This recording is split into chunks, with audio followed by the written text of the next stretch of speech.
right, still with us, trial attorney, former prosecutor Vonda Sargent, and national trial attorney Michael Jaafar. Again, the hearing just getting underway now. As soon as it's over, we'll be able to replay it and watch it. And this first hearing, Vonda, is the family asking the judge to clarify and amend the gag order, saying we don't want to be a part of it. This is Kaylee Gonzalez's family. And Steve Gonzalez sat down, was with Chanley Painter yesterday. Yesterday was Kaylee's birthday. Would have been she'd have been 22 years old.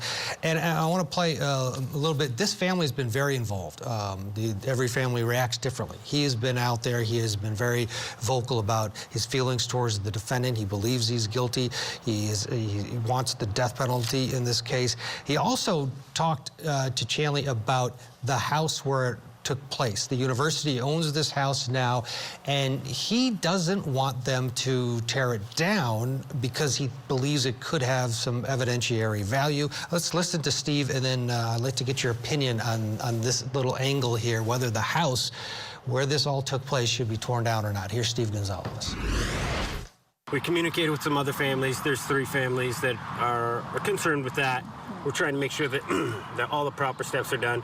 There's audio, that from my understanding, and if there's audio, I don't understand how you could take a house down and not say that people are going to want to hear those sounds from the location of the recording from inside the house, dog barking, things like that.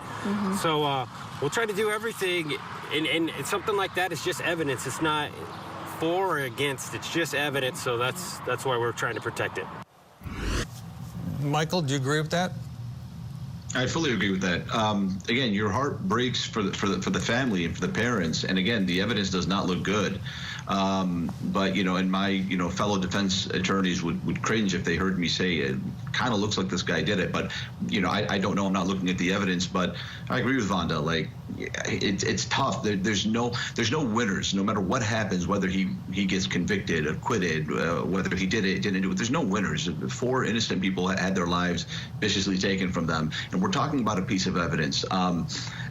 And so the question then becomes: is it worth it for us to, kind of, whittle down our system of justice because we want the families to speak their piece before the case is done? No, they're going to have the rest of their lives, unfortunately, to speak about this, talk about it, do interviews, do a documentary, write a book.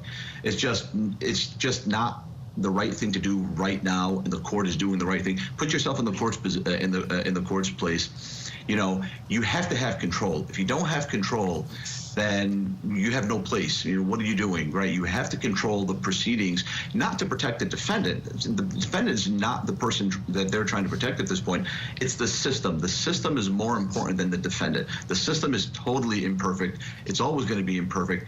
The best thing you can do is to work on it, massage it, make it a little bit better. And this is one of the things that you need to do to make it a little bit better, a little bit more just, a little bit more trustworthy.